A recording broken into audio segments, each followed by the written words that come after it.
I'm Lexi Davis, a love embodiment coach who helps people create a love that feels like home, and I'm here to bring more romance and playfulness into the world. I'm also an international retreat host, vibe curator, and human connector.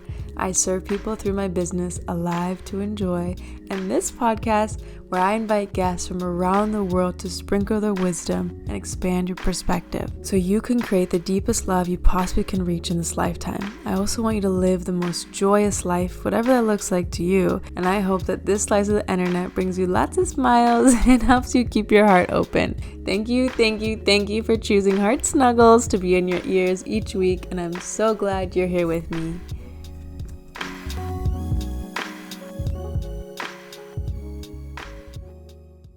Welcome, Heart Snugglers, to another day of podcast. Today, I brought a really good friend who we met, like a year ago now?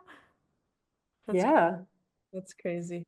In Bali, and we got to travel to Ibiza together, and now she's back in Bali, and I'm so excited to have her. She's full of wisdom, full of light, and just the most amazing woman. So go ahead and tell them a little bit about yourself. Well, my name is Naomi Joy, and I have this beautiful mission where I get to help women feel alive in their sexuality again. And it's such a profound mission because it's not only where the sexuality becomes physical, but it also becomes like this whole spiritual journey of awakening, of opening the lower chakras. And through that, women get more in touch with their intuition.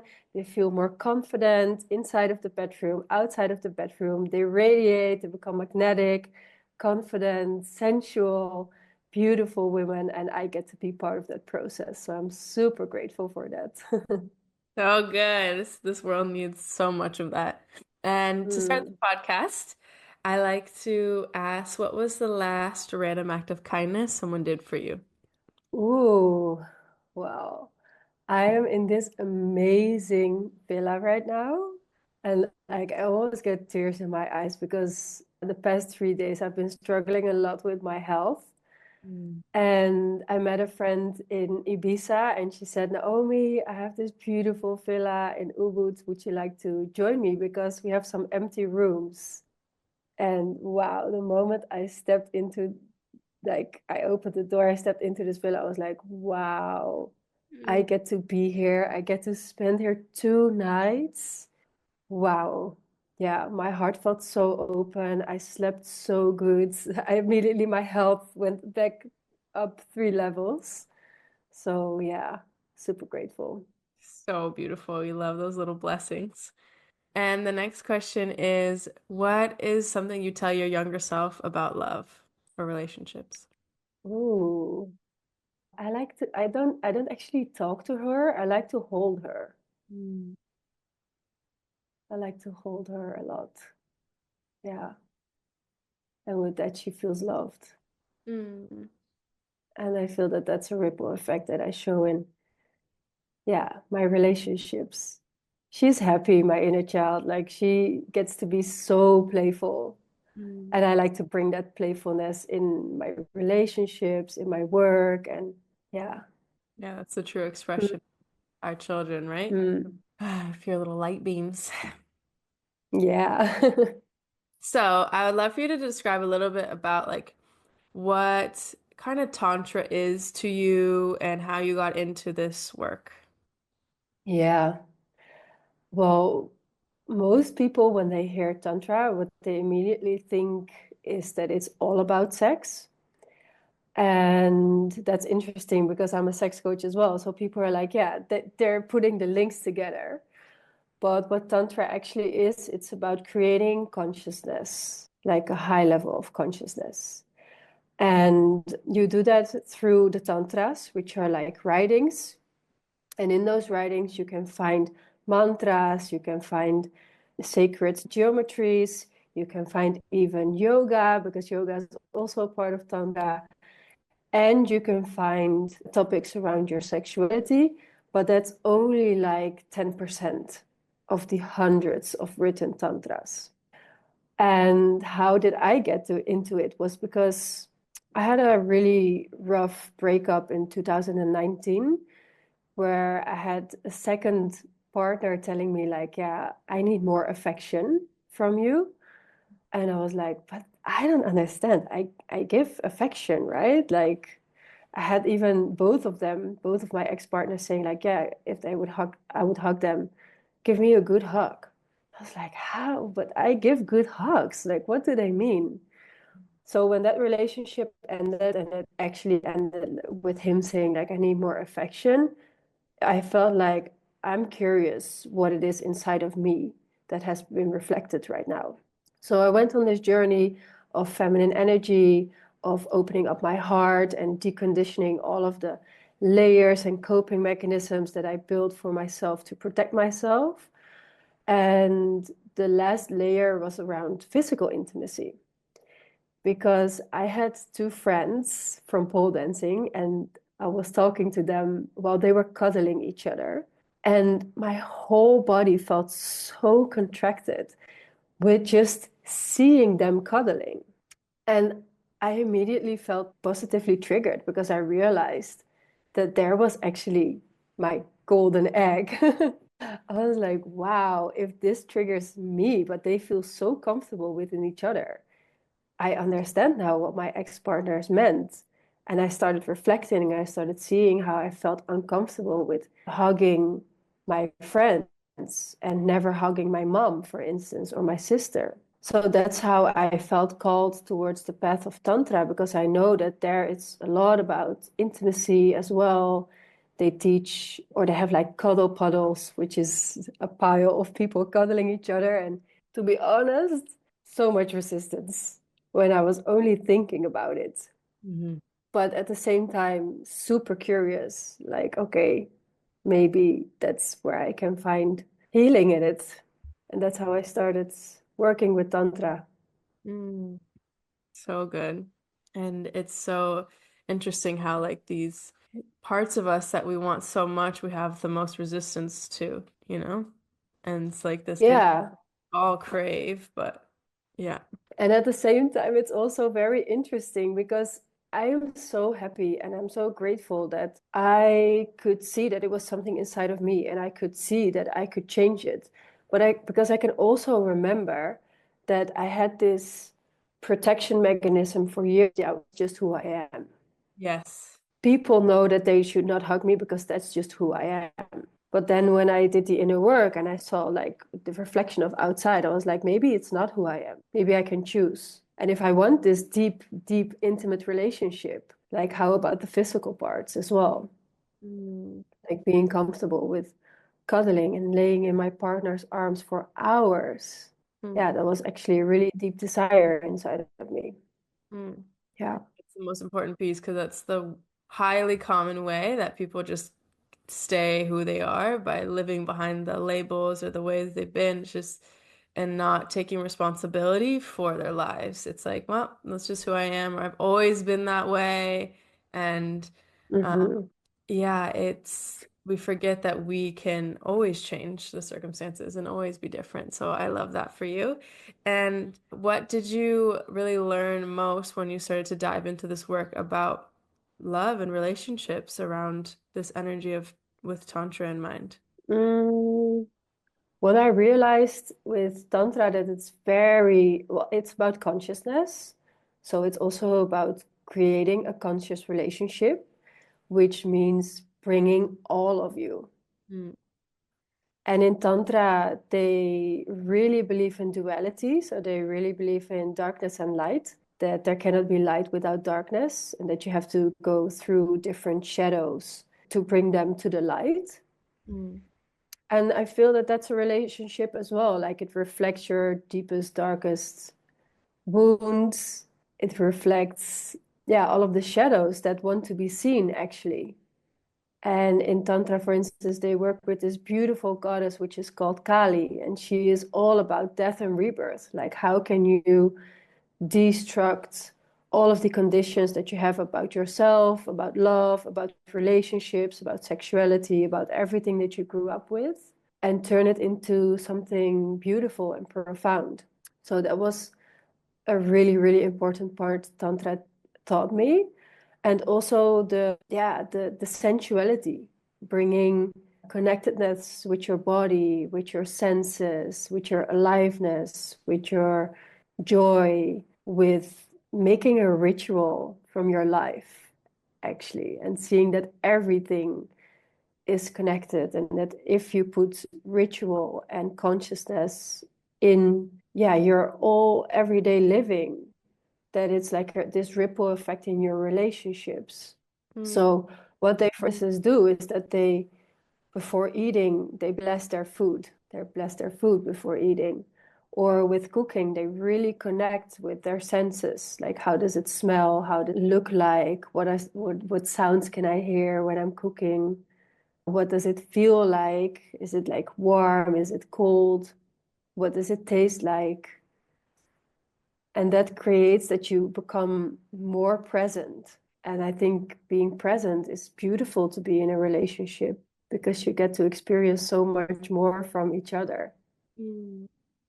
Yeah, we're experiencing, I feel like it's only such small amounts, like to really pause. And, anytime I've done a tantric practice, it's like, wow, I can really see you and feel you and understand you Mm, so much more. And you just fall more in love because you're really taking them in. And that's just such a beautiful thing. Which brings me to yeah, the topic that I am so fascinated by, which is connection with your partner without sex. And I feel this is an area that we really miss in relationships. And it's either like one or the other, where we think the main way to connect is through sex. So I'd love for you to share with us how we can bring that energy into our partnerships without sex. yeah. I really like to bring like little rituals in my relationship. So a little thing, like if you do gratitude practices already, it's really nice to do them together with your partner as well. Where you say before bedtime, like 3 things that you feel very grateful for within each other, within the relationship. And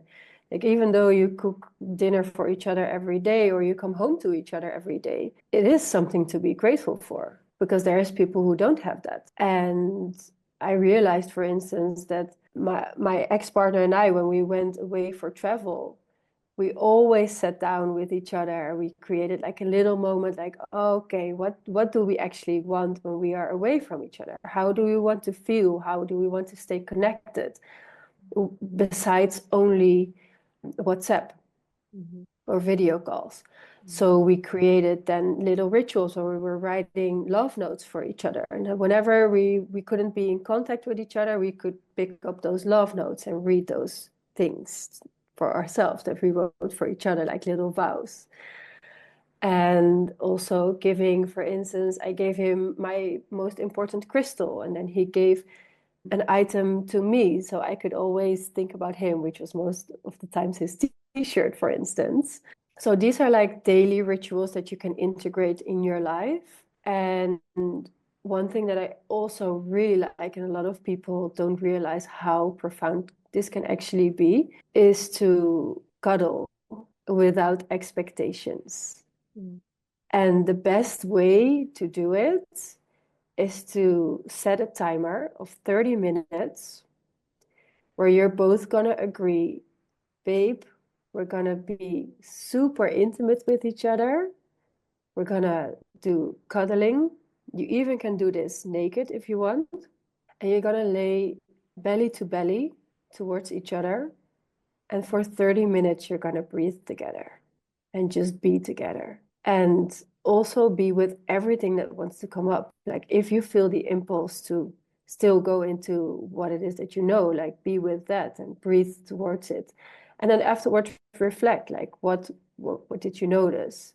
What thoughts were arising? What did you feel uncomfortable, for instance, or did you feel contraction or whatever? Just bring up a topic. So that's a really nice ritual that you can do together to create closeness without being physically intimate in And the sexuality. I love cuddling. It's my favorite thing. Do you recommend not talking during that time? Yeah, not talking. Mhm.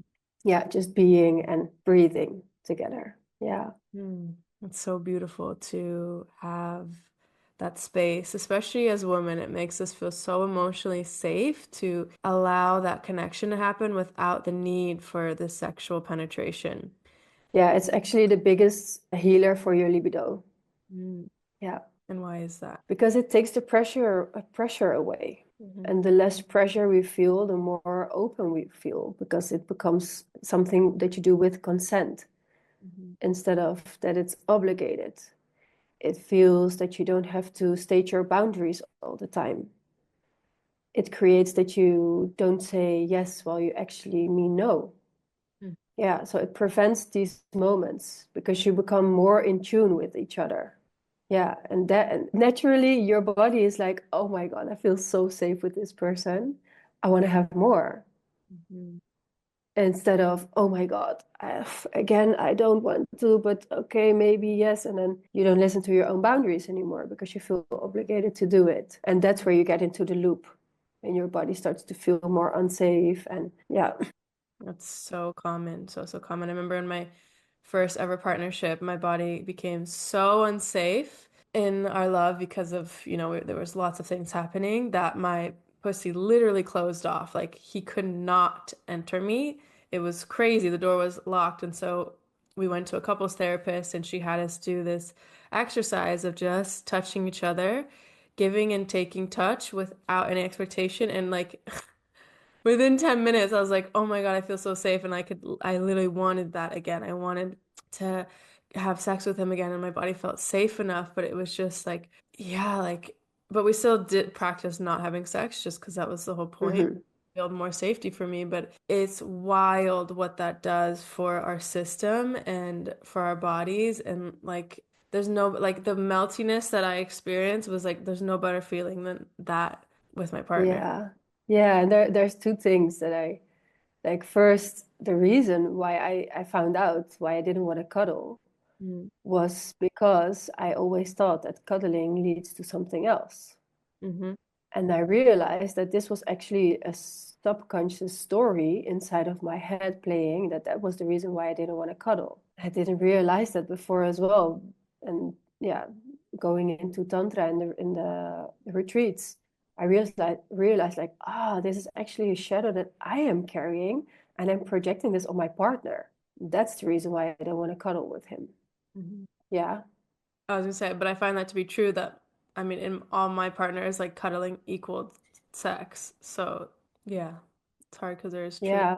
Yeah. There was also truth in it. Yeah, that's true. So if you are facing that, it's like, okay, has been my reality that cuddling has equaled sex. How do I move through that with my partner? Mm. It's always initiated sex through cuddling. Yeah, yeah, I would say communicate about it. Like, hey, I realize that whenever we go into cuddling, I feel pressured that we have to have sex afterwards. Is that true? Yes or no? No. Do you feel the same? Yes or no? How can we feel close in cuddling without going into that it has to happen, the penetration? And that's why the that exercise that I just mentioned is also very profound because you put the attention there and you start practicing with it and you start experiencing like, oh, this can actually also be really nice. Or maybe you find out like, wow, the first time we were doing it, it felt so uncomfortable. Interesting. Like, I mean, I'm all for conscious relationships. So if you find that out, beautiful, because then you have found another way to grow more together with each other. Hmm. And how do you recommend people Yeah. that are new to this, like deal with that when okay, let's say you come out of the practice and both parties feel uncomfortable, like what's the next step to move through that discomfort? I would say, first of all, acknowledge that it's uncomfortable and speak it out loud. Like, okay, this felt super uncomfortable, but then make the agreement to do it again. And the next time you're going to do it again, you're going to say, oh, remember the last time it felt so uncomfortable? I feel the same uncomfortable feeling in my body again. Mm-hmm. Okay, what can we do to make it a little bit more comfortable? Maybe we keep our clothes on first. Maybe you don't do it 30 minutes, but you start with 10 minutes. Mm-hmm. Like build it up. Don't be too hard on yourself, but see like, okay, and you probably notice the moment that you start vocalizing already that you feel uncomfortable, that creates a lot of safety already in the body, because you're not pushing through something. You're expressing what is alive in you, and then you start exploring, okay, but what is possible within this range? How can we make the uncomfortable comfortable? And that equals growth. That's spot on, spot on. Like anytime I've done that in any sort of communication, this is what I recommend to all my clients every time they're communicating is state that point of vulnerability because that Mm-hmm. immediately opens your hearts and that creates the other person to like feel this exhale and feel this compassion towards you because they can really understand like okay, and most likely they feel something similar or they've definitely felt that same thing in the past, so it brings connection to say I am so uncomfortable right now, like just Mm-hmm. saying this. That's and it's the most simple step, but we always usually skip it. Yeah. Yeah. Yeah. And this is what I mean with bringing the playfulness back. Like even when you do like more advanced practices, like eye gazing, for instance, eye gazing can be super uncomfortable, Mm. but make it a fun practice. Make it like, okay, we're just gonna laugh and then laugh away, you know? It doesn't have to be very rigid where you have to stare in each other's eyes for 5 minutes and you cannot laugh. Yeah. Yeah. I've had some of the best laughs of my life in eye gazing with women or with partners because I always, use eye gazing and I always give permission to people to laugh in those moments because it is like you're just reflecting each other, right? And so like to have that just pure radiant joy where I'm like literally we're both crying of so much joy. It's like it's the best feeling. So I love that you also brought that in here. And I found as well that eye contact is deeply uncomfortable for most people. And so how do you recommend if one partner like loves to make eye contact in making love or just like, just sitting next to each other and the other is shying away and kind of looking away and you say like, I just want to like see you and they like feel uncomfortable. Is there a way to navigate that? Yeah. Yeah, that's a beautiful question because the fear of being seen, huh? It's so deep. Like, oh, we all want to be seen, but then the moment it's there, you're like, wait, what? You're seeing me right now? I don't want that. Can I hide, please? So again, stating that it makes you feel uncomfortable, but then be open and willing to practice. Because this is also the thing. Tantra, it's a practice. It's like a philosophy where you get to practice. Like you don't become a yogi in one day as well. It's a practice. It's a daily practice. Hmm. One day is better than the other day, right? Hmm. But you show up. That's the thing. Like you want to show up for consciousness. So I would say like practice outside of the bedroom first. Practice in an environment where you both feel safe. Mm. And again, make it a little ritual. Like, okay, we're gonna do eye gaze date night tonight. We're gonna order a pizza. We're gonna put some pillows on the ground. We're gonna close the curtains, light some candles. Really set your sacred space. Like that. This is also the thing about Tantra. We like to create altars. We like to create sacred spaces because that puts the attention already. Like I'm gonna practice. Hmm.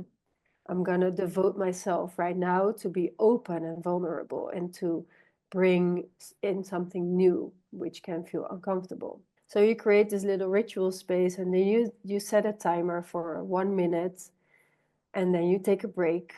You reflect on it and then you set the timer for 5 minutes and then 10 minutes. And it is best to start eye gazing in the left eye because that's the receiving eye. And just like I said, really be playful with it. And then say like, okay, we've practiced this right now in a safe space.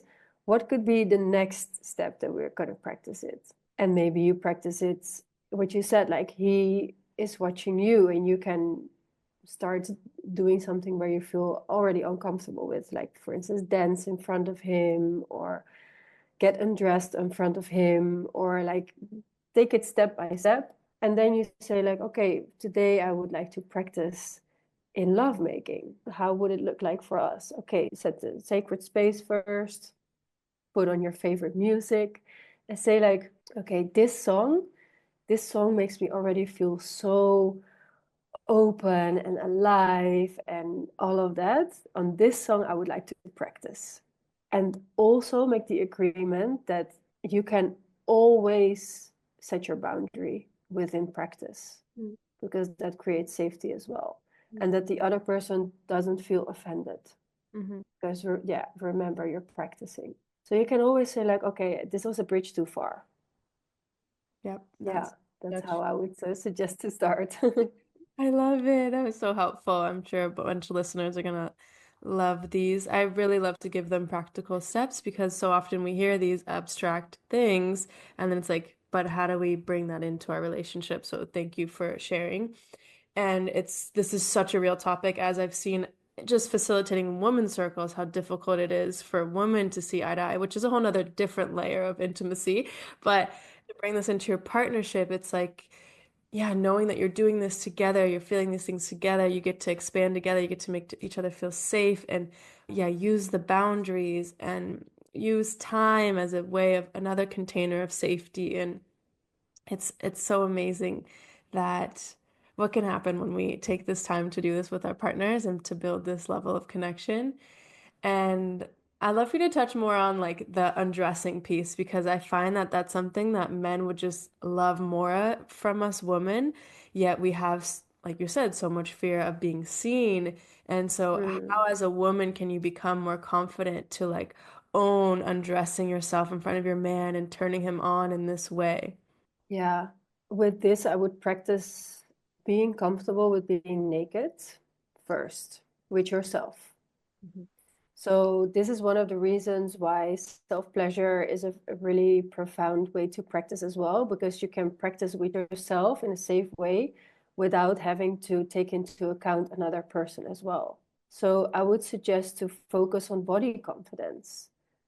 Like, what is the parts of yourself that you're not liking right now? And what is the reason that you're not liking them? What are the stories around it?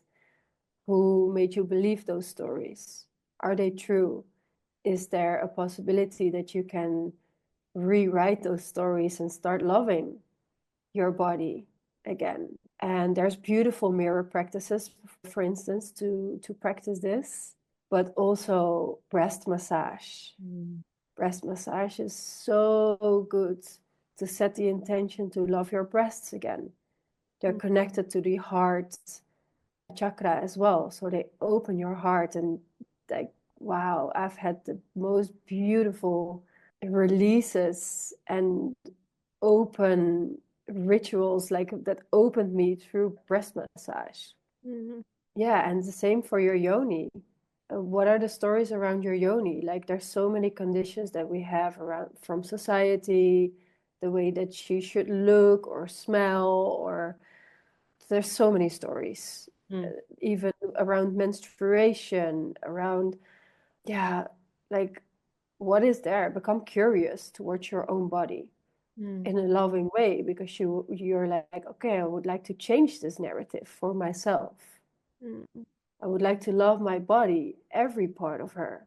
And with that, create more closeness within myself. And also, it's this ripple effect of feeling more close towards my partner because I don't have to hide any parts from him. So this is a beautiful, beautiful self-love practice, like owning your feminine parts, loving her over and over again. Oh, wow. Yeah, the deepest self-love. And once you have taken those steps and you feel comfortable and you feel ready to take the next step, what I like to do, and my style is about playfulness, but also about the seductress. Mm. How can you bring the seductress back into your relationship? And I usually, like, I created a little ritual before bedtime because my ex-partner, he went to bed after me, like around 12, and I liked to go to bed around 10, 11. So we created this little ritual together where he was undressing me before I was going to bed Mm. every single night. Mm. And it was so fun because it reminded me somehow of going to bed before bedtime with my parents. And I was like, oh yeah, get to get undressed again, you know? But then he did it very consciously, very soft, very lovingly. Like I like to express with my partners really what my needs are so that they don't have to guess and they feel comfortable as well. So I just asked him sometimes like, oh, can you maybe kiss me now on my leg? Or can you, I feel a little bit insecure about my belly today. Can you maybe make a nice compliment around my belly or around my breasts or whatever? And that created this dynamic where my partner realized like, oh, I can be of service for her right now. I can give her something. I can make her happy. And men wants to see us happy, you know. Yeah, and within that, I also realized more and more how he knew how I wanted to be loved, how I felt close to him. That at some point I didn't even have to ask him anymore, and he just knew. And it made him so excited also to undress me, and it was the most fun part. My love, you've built a life, you've built a career, you've built a success. But when it comes to love and softening and receiving, you're always the one in control, always thinking, planning, and doing. What if you didn't have to? Soft Girl Season is your invitation to melt into life where you feel safe, supported, and adored, where you actually can trust men, trust God, and trust yourself. Inside, women have found their dream partners, started receiving clients with less effort, and watched their men step up to pamper, cherish, and adore them, all by learning how to soften into their feminine energy. They've gone from feeling numb and guarded to magnetic, deeply loved, and radiant. So if you're ready to stop over-functioning and start being treated like a queen, come inside Soft Girl Season and let yourself be the woman who has it all. Join us using the link in the show notes and receive instant access and start being provided for by God and men. Ah, that's so beautiful. My whole body is like singing with joy listening to that. And just like that is the dynamic of like the masculine wants to provide and to make you so happy and to fulfill all of your needs. And we are often just unaware of how to support them in doing that and letting them do that. And it's vulnerable for us, obviously, right? It's like it's very vulnerable to say, hey, I'm feeling insecure with my belly today, or I actually do want to kiss. And it's like saying our need Mhm. one of I mean, it's been such a challenging journey for me. I didn't even know I had needs or was allowed to have needs for most of my life. So bringing that in, it's perfection to make both of us so happy. Yeah.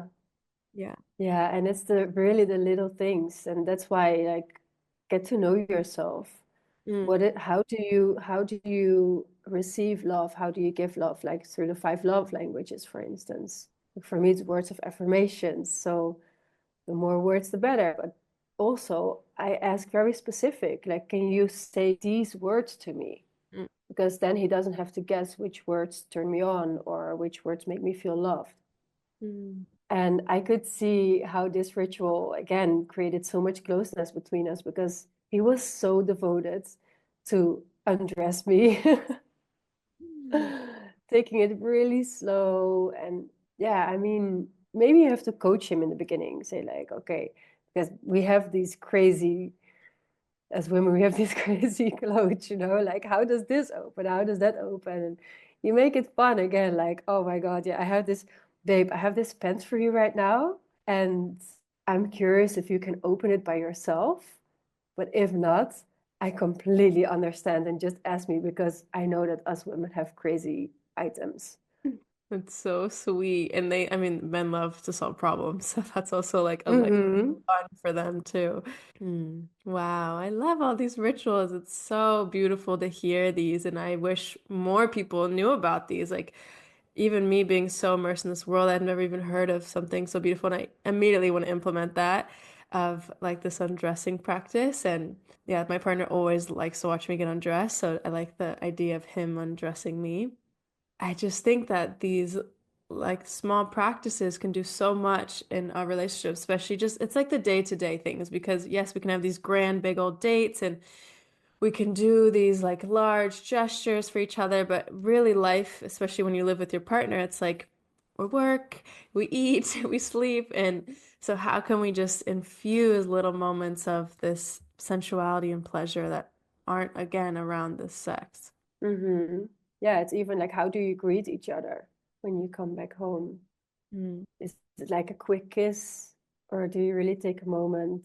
Or when you, like, for instance, a really nice ritual is to cook together, for instance, instead of separate, him on the couch behind his phone or his television. And you don't have to do this every day, obviously, but like once in a while, you say like, baby, should we cook together? I love to cook together. You play some music. It creates so much closeness. Mm. Yeah, yeah, and I like asking, I and my new partnership, my partner would wake up in the morning and immediately go on his phone or just go straight down to like getting ready for work and leaving without acknowledging me. And I was dying inside. I felt like, Mm. so many stories were coming up and so much rejection. And, I made up this whole thing in my head until I brought it to him and I was like, just brought curiosity of, hey, how come some mornings you acknowledge me and give me a kiss and cuddles and some mornings you just straight to work? And he's like, well, some days I'm so focused and I'm already like da da da da da da da, thinking about what I have to do for my day and I'm ready to take action and I'm just like I have this single focus, which men do. And that started to bring some relief. And I was like, okay, like it's not about me. And second, I was like, okay, baby, I need a kiss or I need a quick cuddle before you leave the bed. And he's been doing it every day since. And it's like being able to Mm. like acknowledge these things and also remember that we're so different. And I was also listening to this thing came on my TikTok which of course the algorithm is so weird like that. And she was describing how like her family every morning, like when their family and their household, when they were kids, they would like greet each other, kiss each other, like hug each other first thing in the mornings. Whereas her husband, like they did not acknowledge each other in their family household. They were all on their own, like go straight to their thing, like kind of describing how my man is like. And it wasn't that, that he was meaning to do that. It's just what he knew. And so we have to remember that like in these partnerships, like even if our partner doesn't acknowledge us when they come home, it's like that's just what they're used to. That's what they were role modeled. But it's like, how can we create a new story together that creates more connection? Yeah. Yeah. It's seeing your partner as a human being as well, with growing up and stories. And oh, yeah, he's not only my man, but he's also a human with triggers and with stress and with all of that. Yeah, that's a huge one. And Uh-huh. especially as women, one of our biggest shadows is the entitlement piece. And, Mm. the demanding and just expecting our men to be like God, to provide and to have everything for us and to be perfect. And they're not. So they're very human themselves. Yeah, I think especially now with seeing on Instagram so much like he has to be the provider, he has to do this, he has to do that. And I mean, I'm a Virgo, so perfectionism is also one of my specialities. Yeah, and for me, bringing in the humanness has created also a lot of closeness within me and my partners. Mm. Yes. I mean, it just makes everyone feel so much more relieved Hmm. that you can see them as a human and not. They can feel, whether you're saying it or not, we can always feel the energy of pressure from our partner. Like it is inevitable. Like I feel it, they feel it. Even no matter what relationship it is, you can feel the subtle sensation of pressure, and that even if you're unconscious or not of it, it affects you and affects how you show up. And then you want to do things less and you want to pull away. And it's like pressure Hmm. is not a conducive or productive energy for connection, like you've been describing. But yeah. Yeah. And I love to chat about just a little bit about penetrative sex and I know you like talking about the benefits of slow sex and slow lovemaking. And this is obviously the opposite of the porn industry, what it's taught, demonstrated what sex is. And yeah, I'd love for you to describe like why we should try to practice slow lovemaking. Mm. Yeah. Well, the slow sex method is it's a method that I've created which creates, well, taking away the pressure of penetration, which creates already more safety for the woman because she doesn't feel pressured that she needs to go all the way in sex. Because what happens is that we have this image in our head that sex should look a certain way. Like we have foreplay, we start kissing each other, then we go down on each other, there's some handwork involved, and then penetration, there's an orgasm, and boom, gone. Like everything ended. And slow sex teaches us actually how you can stay super connected and being okay with whatever wants to come up, whether you go into full penetration or whether you stay with like deep connected kissing and breathing and cuddling and maybe a breast massage or like sensual kissing each other on body parts and feel connected through that already without having to go all the way into penetration. And the reason why I say all the way into penetration is because it's for women. It takes more or less 20 minutes for us to be fully opened. And that's the minimum, not even the maximum. So to take away that pressure, it creates playfulness because you get to explore all of the other flavors that are possible. And wow, there is so much possible once you start exploring what else is there. So the sex becomes less of a routine, which creates more playfulness and closeness as well, because it doesn't become this obligated thing of like, oh, we have to do this 3 times a week. Sex is only penetration. No, sex becomes the whole range of motion. So before you only had maybe like Chinese, and now you have lobster and sushi and like the whole luxurious buffet that you can pick from, and you feel more satisfied as well because it nurtures you in like this deeper kind of way. So that's one thing. It creates more closeness, it creates more playfulness, it creates less of a pressure. Like when people come to me and they say like, I haven't had sex in 3 weeks or 2 weeks or in a really long time, I always ask them, what does sex mean to you? And they immediately go into, yeah, it's penetration. Well, what if sex could be all of the other things as well? Mm. What if sex is not how it should look like, but what it should feel like? Mm. And what if you get to decide what it is? You and your partner get to decide what relating is. So you and your partner also get to decide what sex is for you. It doesn't have to mean that sex is the full penetration. It can be very sensual kissing as well. And it creates feeling less pressured, like, oh, I have to have sex with my partner. Mm-hmm. Or we haven't had sex in a really long time. So that's one thing. And then the other thing, if you practice also like the more advanced practices around semen retention, becoming multi-orgasmic, which means that you don't focus on the clitoral orgasm or the orgasm through ejaculation, but like the full body orgasm. What creates that is that you become more orgasmic. So you don't have to take all the steps into making you come, but you can create more orgasmic experience with different experience as well, like touching or breathing or eye gazing. And it's more advanced, but yeah, it's definitely possible. And what I found really, really nice about this was that all of a sudden, I didn't have this leaking problem after having penetrative sex with my ex-partner where he would come inside of me. Mm. Because there was no sperm involved, because he could separate his ejaculation from the actual orgasm. And this is a teaching from Taoism. And with that, it made it, yeah, less messy, less sticky, but also we could have sex with being on my period, for instance, or being around my ovulation, because there was no pressure of like, oh, but then we have to have a condom, or then we have to be careful with the semen. Like I haven't been on birth control. I was using a thermometer, and his practice was the semen retention, which has a lot of health benefits for men as well. Yeah, so realizing that, I created the slow sex method because I was like, wow, there's first of all so much more to experience. And second of all of the other benefits that I just explained coming from ancient practices that have been practicing this for years.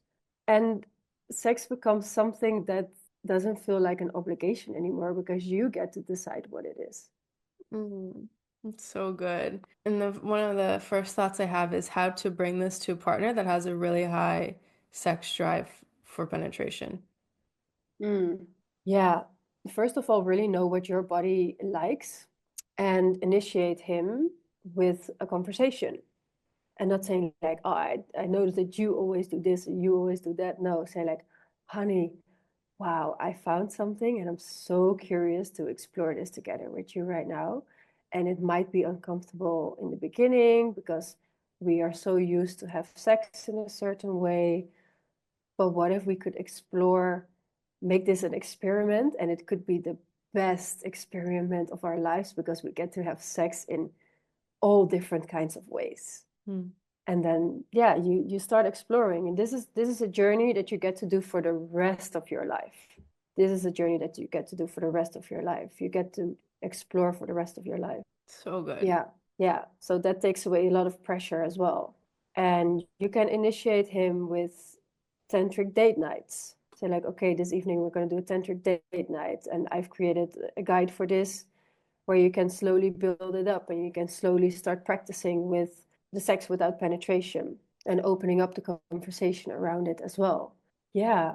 And bring in your playfulness again. I'm gonna repeat it. And also the seductress. So you can say, like, honey, I really, really love it if we could just pause for a moment so I can feel you deeper.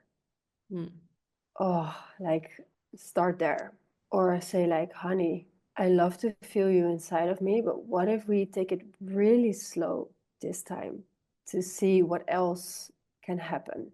And if he wants to come be inside of you, like also take that really slow. Like, what if you put like the tip first and then breathe together and then the next part and then the next part and make it also okay that you can stay there.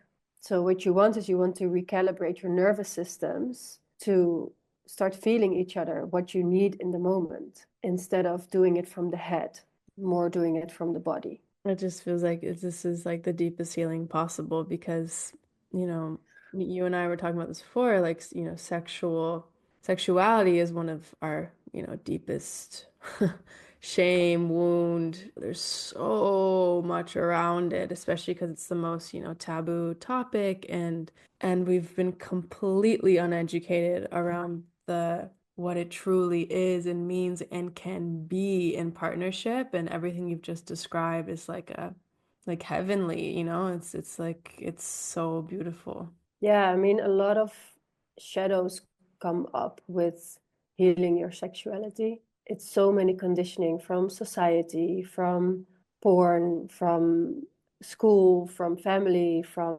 everything. Like, it's the one topic that nobody teaches us, but we all should know how to do it. Mhm. But then there's the biggest shame if you don't know how to do it. Mhm. So we don't talk about it openly because there's taboo, there's shame, there's, oh, you're such a loser if you don't know how to do it. But it's such a paradox because nobody teaches us how to do it. So why do we feel shame about it? Yeah. And yeah, like being very sensual and conscious around sexuality creates openness for communication, for learning, for practicing, for experimenting and exploring, but also for healing all of the parts that you have conditioned within yourself. Like for me, it was I had an ex and my ex-partner and I, we were very tantric when we met each other. And at some point he said to me, like, I really like these tantric date nights, but at some point I would like to be inside of you as well. And that triggered immediately my people pleaser Mhm. because I felt like, oh, if I don't give him the penetration right now, he will leave me. Mhm. And that was so interesting to realize that within myself, like, oh wow. And that's also the thing, like if you have it in your sexuality, there's a really big chance that you have it in all parts of your life because it's so primal. Mhm. And yeah, like be kind to those pieces as well. And realize that you're not the only one, that you're not by yourself, that you don't have to go through all of it by yourself as well. find a community, a woman's circle, a men's circle, a Tantra community, people that you can talk about this in a safe way, because the shadows are coming up. Yeah. Yes, this is so good. Thank you so much for everything. And let's wrap this up, even though we could talk forever, with the last question of the podcast, which is, what is one of your favorite romantic memories that you've experienced? Wow. Mm, it's interesting because what comes to mind was not even a moment where I was together with my ex, but he was in Argentina and I was in Bali. So we had a time difference from 11 hours, which was very difficult because I like closeness. Like, I like to talk to my partner every minute of the day. And that was not possible. It was for me like very difficult. But because we did all of this ritualistic living, and like even when we were far away, we could take into account like be very ritualistic. And I remember one time sitting outside and feeling so connected to him while I hadn't talked to him for 5 days because he was in the mountains as well and he didn't have any service on his phone. And I realized how connected I actually felt with him through all of these practices that we have been doing in our relationship, realizing that there are partners sitting next to each other on the couch that cannot even experience what we were feeling. And that for me is true romance. So cute. Ugh, there's no better feeling than that, feeling that honest, true connection with someone. It's, Yeah. wow, thank you. And Thank you. please share with everyone what you have to offer right now and where they can find you. Yes. So right now you can find me online through social media. I have a podcast that is called Deeply Desired. Right now I have a mix of Dutch and English because I'm from the Netherlands originally, but the podcast will become more and more in English. So Deeply Desired is the podcast, sensual.with.naomi.joy is where you can find me on Instagram. And then I have my new website live, which is www.thejoymovement.nl. And you can find self-pleasure practices. I have the beautiful guide of the Sensual Lover's Guide for you and your partner. And if you want to work in person with me, I have online coaching containers. And soon there's going to be a membership where I'm going to teach all of the self-love and self-pleasure practices around breast massage, around yoni massage, around dancing in front of the mirror, about body confidence, ritualistic with yourself. So good. Definitely highly, highly Yes. recommend if you couldn't feel all her wisdom enough from this podcast episode. She's incredible and such a safe, beautiful woman to work with and so healing for all of your needs. So thank you again for sharing with us today on this podcast. Thank you. You made it to the end of the episode, so now it's time for our snuggly heart breath of the day. Place a hand or both hands, if it's safe to do so, over your heart and take a big breath into your heart center. Open your mouth and let it go. I'm so grateful to have shared this time with you. If you enjoyed this convo, please share with your besties and your fam. And if you're a visual person like me, fly over to YouTube and watch the video. If you want to do a random act of kindness today, please leave a 5-star review so more people in the world can get their heart snuggled. You're helping tremendously when you do this, so thank you so much. And as a gift for doing so, I'll give you my Soften Your Heart Medi that feels like an exhale and a hug from within. When you leave a review and email me the screenshot to heartsnuggles@alivetoenjoy.com, you can also find the email in the show notes and you'll get the free meditation. Sending you the warmest, comfiest hug and lots of unexpected blessings your way. Remember that every single person just wants to be loved. So how can you be loved today?